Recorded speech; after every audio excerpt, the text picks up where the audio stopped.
fatal heart impacts, past painful scars. In fact, I blast tasteful bars and pass. I back up my actions, fact don't ask, grab reactions, jacked attack with every word, then act with class as they hear me snap. I got nothing to lose, cause I fought and felt the bruise. Now I'm not the one confused, call the shots and they produce. I ain't lost, I'm finally loose. Pick a new silver excuse, I need the views to boost me to a new abuse of being used. Everybody wants a piece now, y'all can rest in peace now. You're dead to me, so peace out. Remember, you're discreet now. Get ready for defeat now. Alrighty. Hello everybody. This is Kiru Show here. And now, this series, Breaking the Ice. For those of you who did miss part 0, I will be specifying this once again at the beginning. This is a college universe MHA story, meaning that all the characters will be over 18, and, well, they are not going to be younger than that. Now, I understand that the ship can be weird, but I did find a way to make it work. So, for all those who are about to start typing and go ranting in the comments about how, oh, this is weird, this is a weird story, do understand that I found a way to make it work, and that there is no need to worry. Now, with that out of the way, let us begin. There will also be a link in the description to Alexis 2400's channel for providing me with my thumbnails for this series. Anyway guys, let's get straight into it. Now, a brief recap of part 0. We went over some of the things in Izuku Midoriya's life, and how he first encountered Fiumi. He met her whenever he went to the mall, and actually encountered the Sludge villain. Now, he was able to use his quirk and actually save her from the villain. His short little meeting with her was quite strange. However, Midoriya, he didn't really think anything of it. He just saved a cute girl from a villain. That was it. And we actually have roughly about a few months later.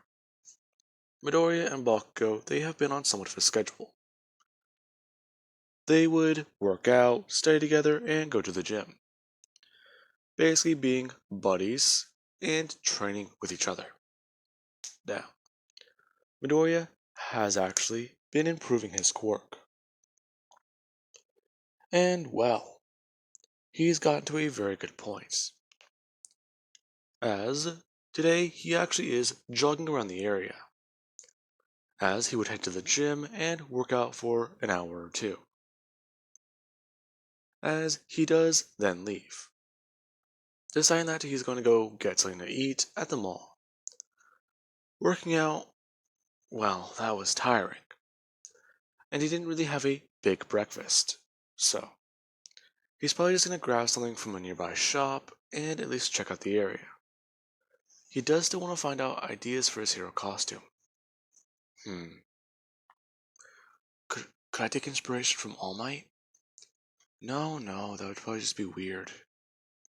I mean, I did meet him once, but just, what would that make me? A fanboy? No, that's kind of creepy now that I think about it. No. Midoriya actually is walking through the mall. As while he's walking, he's just looking around the stores. Oh, that store just opened. I heard it's pretty good. Oh, there's a pastry shop right here. I wonder if it's any good. I'll have to go there on one of my days off. Now, as Midoriya is also walking, he does actually spot something. There is a woman who is walking around a bit panicky, you could say. And she does actually walk into a store. As after about 2 minutes, a couple guys do walk into the store behind her. Now, Midoriya, he just was surprised. Okay, that's strange. Now, something did not sit right in his gut, and he did decide that he just needs to sit here and figure this all out. Now, the woman would later come out of the store, walking to the store next to it, and the same thing would happen. Okay, something is clearly wrong here. Now, the woman would actually walk out of the store. And Midoriya, he does go to walk up and approach her. As we'll cut over to her perspective. Ever since she got to the mall, she did notice that there was a car following her. Ever since she left her job. She thought she was working today, but she had the day off. There was a strange vehicle in her parking lot, and she did decide to just head here. She wanted to check some stores out and actually pick up certain things. Now, as that did happen, she noticed that every shop she went to, she believed that there was somebody following her. At first she just thought it was some guy, but it turned out to be more than that. These strange coincidences, they did not add up. And she even did at least hear one man answer a phone. That being where she was truly startled. Now, she is trying to, in the most discreet way possible, alert somebody that something is wrong. However, the staff is too busy and too preoccupied. And this has been going on for roughly a few minutes. As she does walk out of the store and look around. Crap, come on. Oh god, I really don't want this to happen to me. Please, where's a pro? Come on. Her looking around. As she does see a guy. Who is wearing a hoodie and a tank top. As she recognizes his face. And that hair color he does have. Now, Midoriya actually did start walking her way. And she did start walking his way. As she walks up straight to Midoriya and immediately just goes to grab him in a hug. Talking about how it's so good to see him and that she's glad that he's here.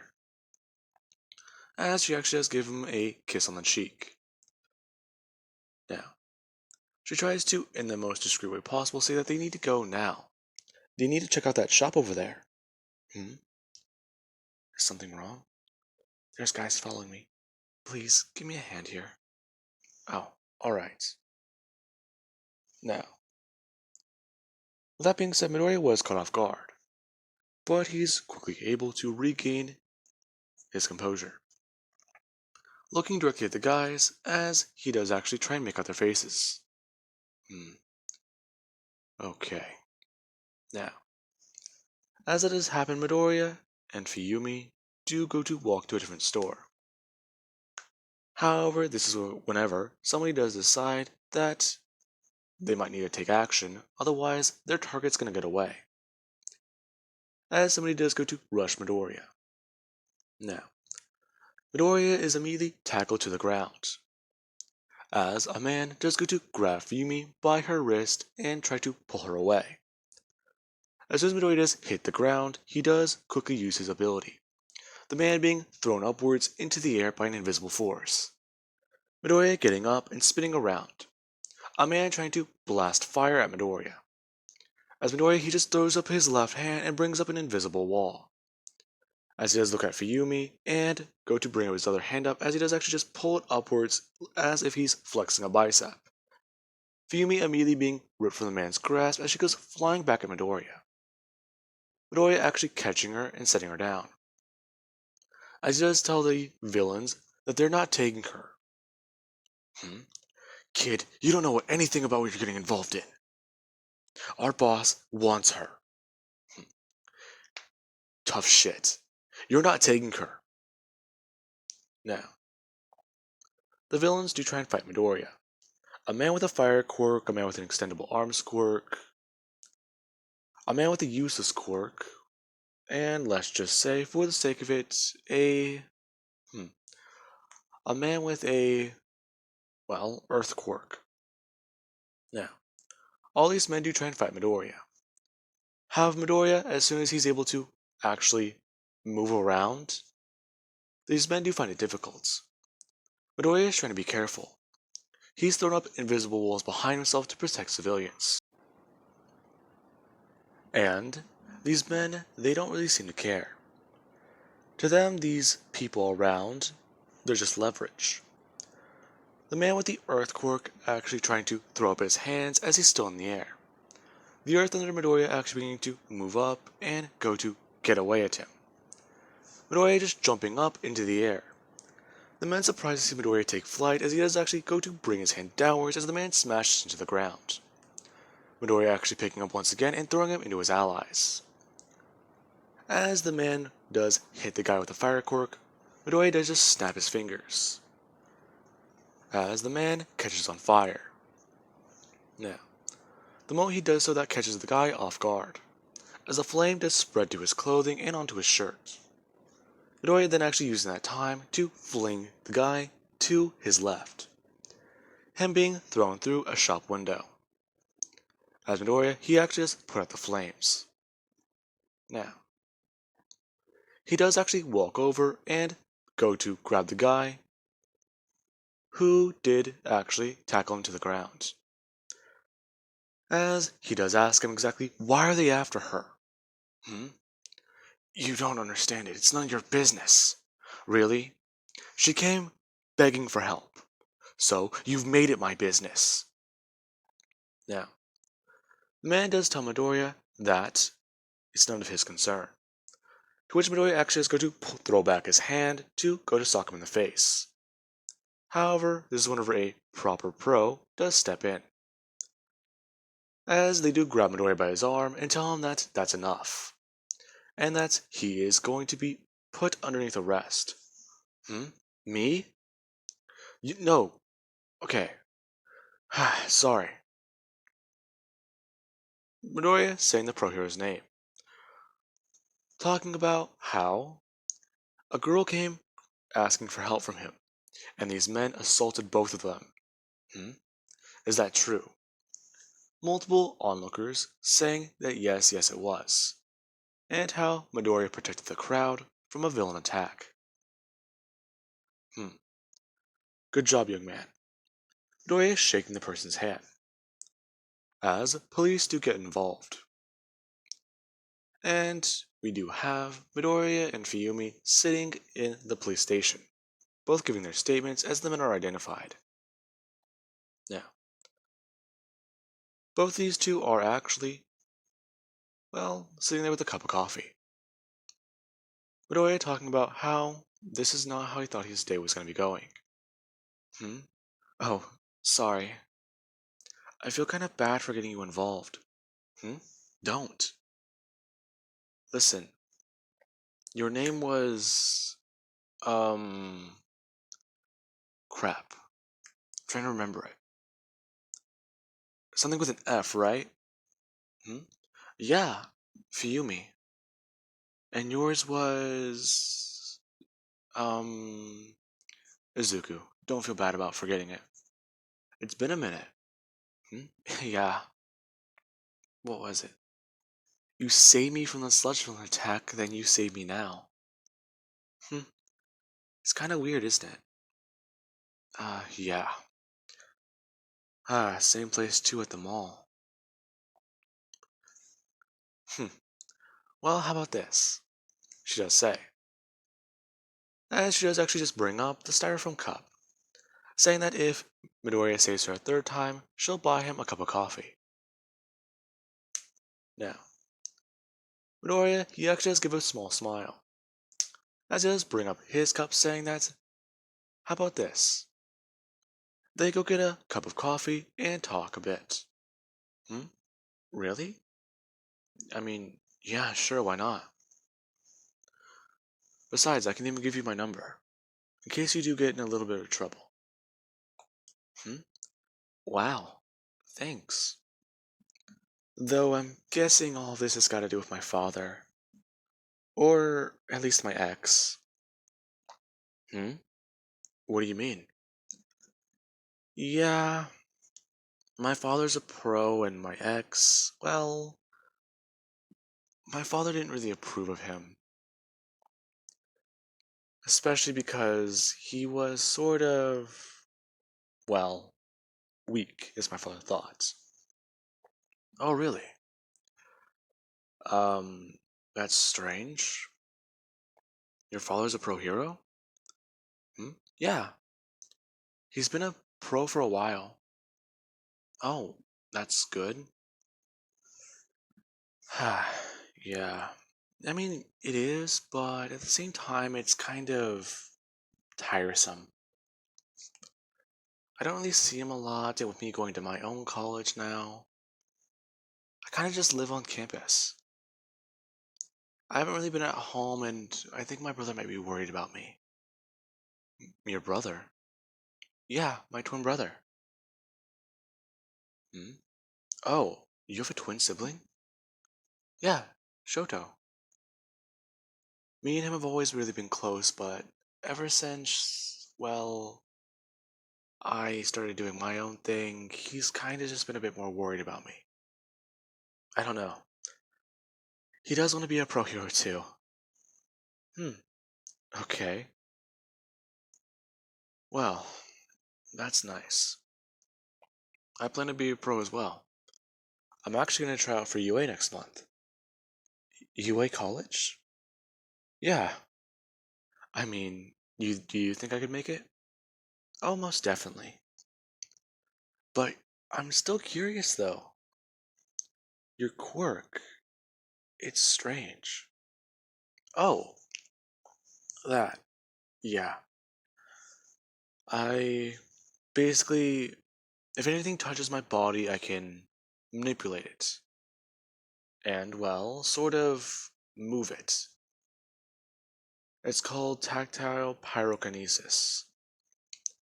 Basically, if any object that I've touched or it has touched me, I can move it or light it on fire. That's why as soon as you grabbed me and that guy went to grab you, I was able to pull you away from him. And then I was able to actually push him backwards. The moment he grabbed you, he basically got covered in my aura. Hmm? Wow, that's pretty insane. Yeah. Then again, I do feel bad for that shop owner. I didn't mean to throw that guy through a window. I'm sure he understands. Plus, he might have villain insurance. Hmm? Oh yeah, I forgot that's a thing. Now, the two would talk for a little bit more time, exchanging numbers and leaving. Now, with that being said, we actually do have the next week, where Midoriya and Bakugo, they've actually been talking a bit more. Midoriya telling him that he ran into that one girl he saved again. Hmm? Wait, are you talking about that one girl with the sludge villain? Hmm? Yeah, her name's Fiumi. Oh yeah. So what happened? Oh, there was a run with villains at the mall. I think they were trying to kidnap her. Bakugo actually just saying, "Are you serious?" a bit loudly, as their college professor does actually inform Mr. Kotsky to please stay quiet during the lesson. I'm actually just moving a bit closer to Midoriya and asking what happened. Midoriya explaining it all. How basically her dad's a pro. There might have been something with her ex, he's not too sure. But that's basically the most of the story he's got. Telling him that he's actually gonna go out for coffee with her after they do leave. Here today. Now, with that being said, Bakugo, he is a bit jealous. Midoriya, he's got a date. And Bakugo so far, he's had no luck on his own end. Now, with all that being said, Midoriya and Fiumi, after Midoriya does get out of his class, they do actually head out to go get some coffee. Talking with one another and learning a bit more. Fiumi learning about Midoriya's quirk. Apparently he allowed the fire to spread to that guy because he wanted to be able to manipulate his body. The moment that he found that that was possible or enough of his aura was covering the guy, he cut the flames off. Talking about how he doesn't want to hurt people like that. However, if it does mean protecting others, then he is willing to do it. And well, Fiumi knows Midoriya is a good guy. The very moment that he suspected she was in danger, he jumped in. He wasn't even a pro. He almost got in trouble with the police trying to protect her. And it made her feel bad.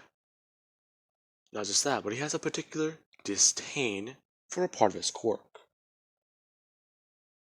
Now, she does find him to be quite interesting. And Midoriya, he does find her to be quite interesting as well. She's going to school to become a teacher. And apparently, she has an ice quirk. It's kind of interesting.